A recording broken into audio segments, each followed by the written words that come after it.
Bài 86. Nhắc trẻ che miệng khi ngáp, ho, hắt hơi. 1. Vocabulary.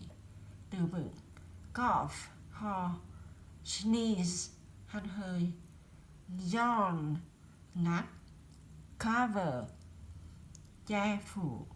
2. Sentences. Câu ví dụ: cover your mouth, che miệng con đi. Cover your mouth when you sneeze, cough or yawn.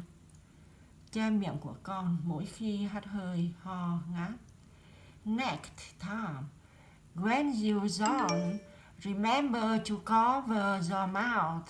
Lần tới khi con ngáp hãy nhớ che miệng lại nhé. Thank you for listening. Bye.